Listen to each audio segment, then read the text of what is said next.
Thank you. I think I actually prefer not having everyone wait for their dates, so that works out well. Ramadan Kareem, Ramadan Mubarak, thank you very much indeed, Kamal, for having me, Dr. Joshua for your kind words, fellow awardees. The two themes we've heard this evening, I think, are speaking out for what is right and inclusivity and inclusion. And I'd like to try and make a stab at pulling those together. Before I do, I recognize I'm sort of the odd one out here. I'm not a law enforcement officer, never have been.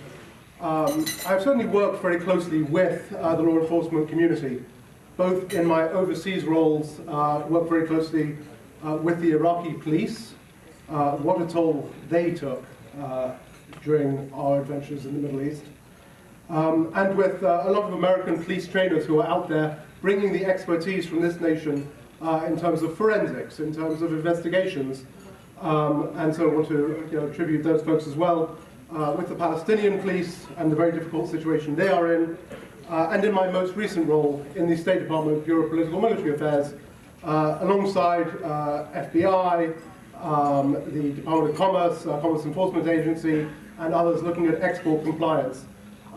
So first of all, I want to recognize those communities that I've worked with. I also, my other connection here, I guess, and Carl doesn't know this, but it's actually a very deep and personal connection to northern New Jersey. You wouldn't guess it from the accent. But I have many fond recollections of visiting my grandparents in, of all places, Paterson, New Jersey. So I don't know if that makes me a Paterson native, but certainly I had a lot of good times in Paterson as a child.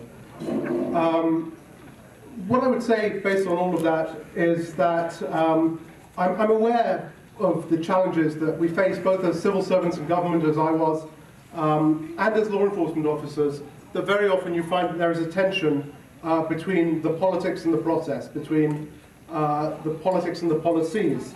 The most vivid example, before my own experience that I had seen of that, was working with the Palestinian police, who are being trained by the US Security Coordinator, and by European police, and whose job, essentially, is to prove to Israel that the Palestinian state, a future Palestinian state, can be capable of protecting the security of Israel. And so what you get is when there is, for example, a Palestinian protest against an Israeli settlement, against the Israeli military, it is the Palestinian police who bravely line up and face off against the Palestinian protesters. Can you imagine what that does, not only to the legitimacy of the Palestinian security forces, but also to the courage it takes to take that stand?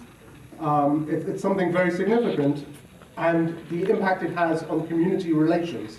Imagine being a police force that is not there to serve your community, but is there to serve around your community. So I think in different ways, all of us in the different forms of government service have faced times like that, right? Where we need to make a decision or a choice between institutional and personal integrity. I don't think integrity is a pure thing. In my career, and I'm sure in many of yours, you've had to make compromises. For me, in the past decade, those compromises involved arms sales to countries with poor human rights record, countries where we knew that our arms would be misused to abuse the human rights of civilians or even to kill them. Integrity also does not require perfection. What we mean by integrity must be an obtainable standard, and it must be a practical standard. And while it is characterized, I hope, by honesty, duty, and loyalty, integrity starts with keeping the promises you make to yourself. In my case, the promise that I made to myself was that I would work in the arms transfer field for as long as the good I was doing, or I felt I was doing, outweighed the harm to which I was contributing. I reached the end of that bargain in October last year, as the bombs I had been a part of approving rained down on the people of Gaza. Mr. US Attorney Salinger, you mentioned that there must be accountability for the death of one child in Chicago. There must be accountability for the death of 12,000 children in Gaza too.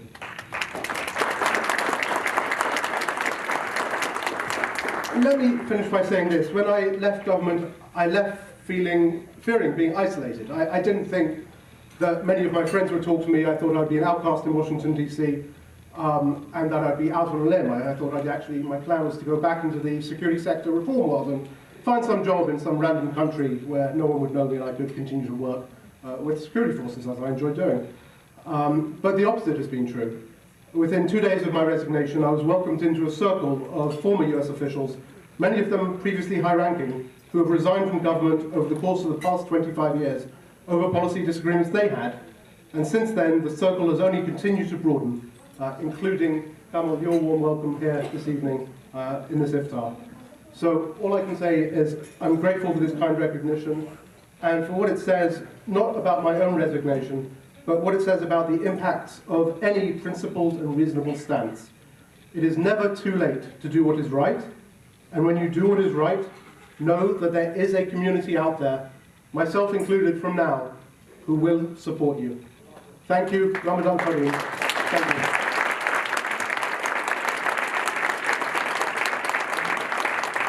Ladies and gentlemen, please stand up for Mr. Josh Paul. And all the way from Washington, please.